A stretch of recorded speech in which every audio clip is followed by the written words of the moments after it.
नमस्कार। आज की वीडियो में मैथिली शरण गुप्त जी द्वारा लिखित साकेत महाकाव्य के नवम सर्ग में जो उर्मिला का विरह वर्णन किया है कवि ने, उसके पंचम पद को और षष्ठम पद को हम देखेंगे। सबसे पहले पंचम पद को मैं पढ़ूंगी और उसके बाद उसकी व्याख्या खंड को बताऊंगी। पद इस प्रकार से है। स्वामी सहित सीता ने नंदन माना सघन गहन कानन भी, वन उर्मिला वधु ने किया उन्हीं के हितार्थ निज उपवन भी। अपने अतुलित कुल में प्रकट हुआ था कलंक जो काला, वह उस कुल बाला ने अश्रु सलिल से समस्त धो डाला। तो यहाँ रचनाकार ने ये बताने का प्रयास किया है कि उस घने जंगल में रहते हुए भी माँ सीता ने कभी भी इस बात की शिकायत नहीं की कि वह अपना जीवन कितने कष्टमय रूप से बिता रही हैं, बल्कि उसे नंदन वन के समान अर्थात समस्त जो सुख सुविधाओं से पूर्ण उपवन के समान उसे माना और वह खुशी खुशी उस वन में राम के साथ रह रही थी।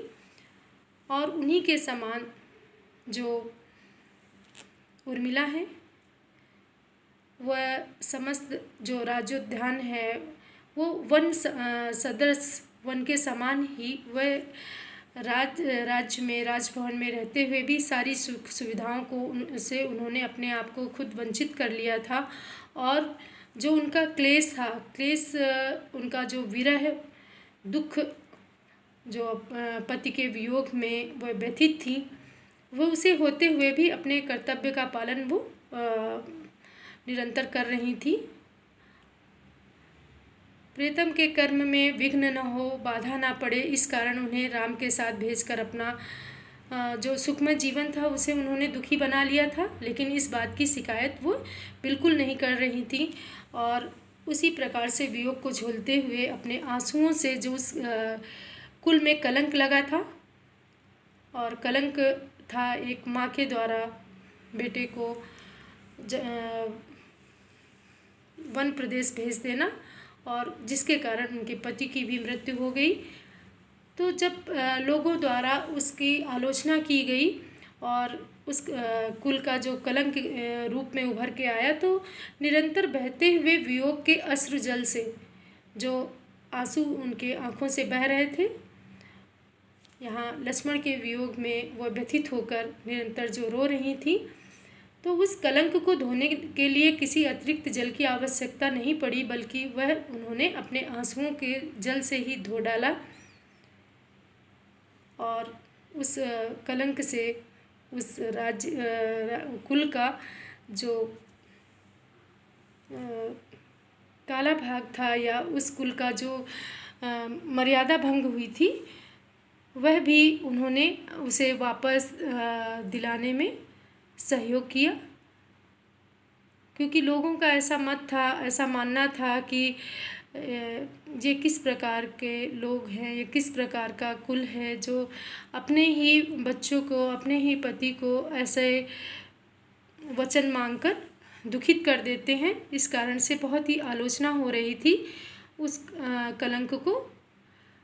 उर्मिला ने अपने आंसुओं से धोकर उसे निष्कलंक कर दिया था।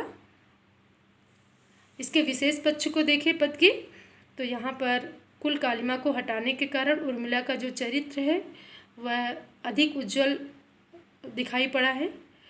उसे जो रचनाकार हैं उन्होंने सीता की अपेक्षा ज़्यादा उज्जवल बताने का प्रयास किया है।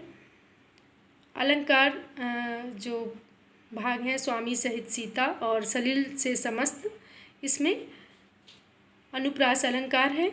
और छंद को देखें तो यहाँ पर आर्या छंद है। इसके पश्चात हम षष्ठम पद को देखेंगे और उसकी व्याख्या को करेंगे। षष्ठम पद को पहले मैं पढ़ूंगी। भूल अवधि सुध प्रिय से कहती जगती हुई कभी आओ, किंतु कभी सोती तो उठती वह चौंक बोलकर जाओ। तो इसे भी साकेत महाकाव्य के नवम सर्ग से लिया गया है। रचनाकार मैथिली शरण गुप्त जी हैं और यहाँ पर रचनाकार ने जो उर्मिला का वियोग के कारण उन्मादिनी अवस्था है, उन्माद की अवस्था है, वह किस प्रकार से उनके चरित्र पर प्रधान होती हुई दिखाई पड़ती है, उसको बताने का प्रयास किया है उन्होंने बताया है कि जो वियोगिनी उर्मिला है वह 14 वर्ष की अवधि जो बहुत ज़्यादा अधिक होती है उसको भूल जाती हैं उन्माद की अवस्था में, और वो कहती हैं, हे प्रियतम, तुम वापस आ जाओ या तुम आ जाओ और मैं तुमको बुलाती हूँ। किंतु कभी कभी वह सो जाया करती थी तो चौंक कर यकायक कह उठती कि नहीं नहीं, तुम मत आओ, अपने कर्तव्य का पालन करो और तुम जाओ। इस प्रकार वह अनजाने ही इन सब बातों को कहने लगती। इस पद के माध्यम से उर्मिला को वियोग की जो चरम सीमा है, उन्मादावस्था है, उससे पूरी दिखाया गया है। और उर्मिला का जो विरह है इस पद के माध्यम से बहुत मुखर होता हुआ सा प्रतीत होता है। इसके विशेष पक्ष को देखें तो यहाँ पर विरहजन्य जो वियोग है उसकी उन्माद दशा का चित्रण किया गया है, सूक्ष्म भावों की अभिव्यक्ति की गई है, सरल तथा सुभेद भाषा का प्रयोग किया गया है। इस प्रकार से यदि हम देखें कि मैथिली शरण गुप्त जी ने नवम सर्ग को उर्मिला के माध्यम से बहुत ही मार्मिक जो रचना की है या जो लेखन कार्य किया है वो बहुत ही मार्मिक बन पड़ा है। और जो पाठकगण हैं उर्मिला की अवस्था को देखकर स्वतः ही उनके प्रति जो एक मन के भाव है उससे जुड़ा हुआ पाते हैं। उर्मिला के जो कर्तव्य परायणता है, उनका जो देखा जाए कि नारी प्रधान जो गुणवत्ता है वो सारी चीज़ें उनमें देखने को मिलती हैं।